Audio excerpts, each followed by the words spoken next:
Well, welcome back to day 4 of our pro-life series, Roe, the Politics of Life. The pro-abortion movement uses examples like the broken foster care system as an excuse to end the lives of unborn children. But South Carolina Governor Henry McMaster just signed a bill to strengthen the foster care system by providing funding and additional resources for children who age out of the system. And that's not all. He also granted 6 weeks of paid parental leave for state employees and 2 weeks of paid leave for parents who adopt. Well, joining us now with the latest on how the Palmetto State is making it easier for women to choose life is South Carolina Lieutenant Governor Pamela Evette. Lieutenant Governor, welcome to the show. It's so good to have you. So just 4 states right now, California, New York, New Jersey, Rhode Island, have paid family leave for adoptive families. You're one of the first red states to make this a reality. Why was this so important to your administration?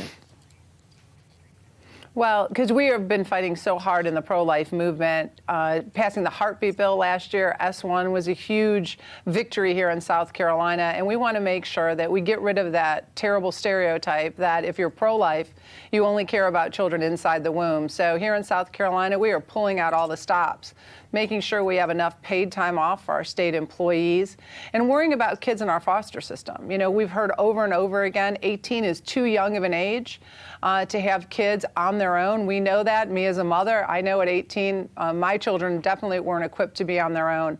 And so extending that to 21 has made all the difference. And we heard from kids in our foster system and parents, foster parents, who are just so grateful that this was gotten passed and signed into law.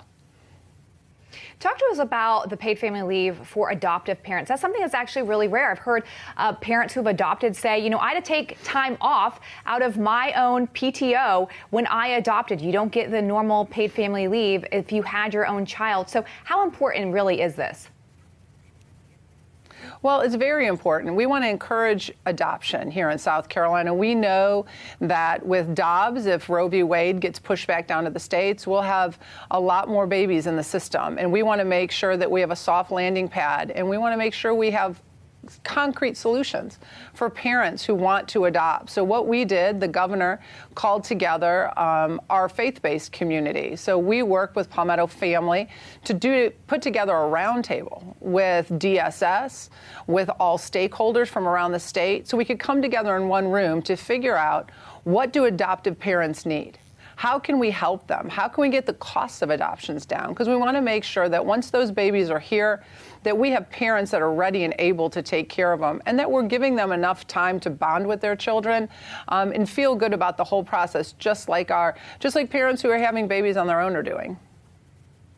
So there's this narrative out there right now from the left that unborn babies who could potentially end up in the foster care system are not worth saving, that they're better off dead, essentially, which is horrific to even say out loud. But talk about the changes that you're making, and you talked about them a little bit, adding this extra age component to the foster care system. Why is that so important? What does that actually do?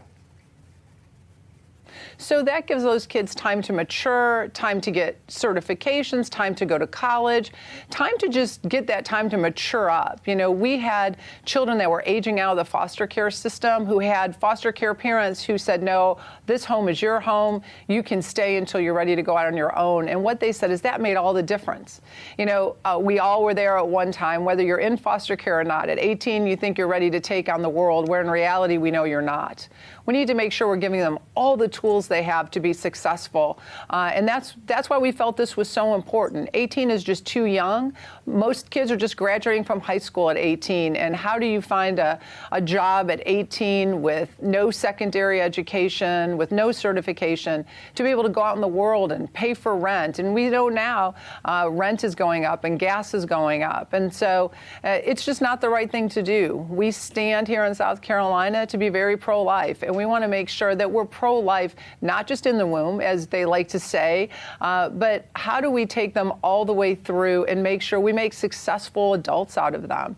You know, here in South Carolina, we work hard with our faith-based communities.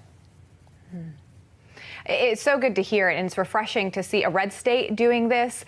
What else do you have? Do you have any other plans in process or that you guys are talking about to make it easier to choose life? Obviously, we know this is going to go back down to the states likely if Roe does get overturned. Everyone's anticipating this ruling from the Supreme Court. Well, what we want to do is we want to make sure that expectant mothers out there that find themselves in this situation know about all the resources we have to offer. Sometimes I think people don't realize, we have a lot of pregnancy care centers across our state that do great work, helping moms from the day they find out that they're expecting all the way through birth, making sure that they have formula and diapers to help them with.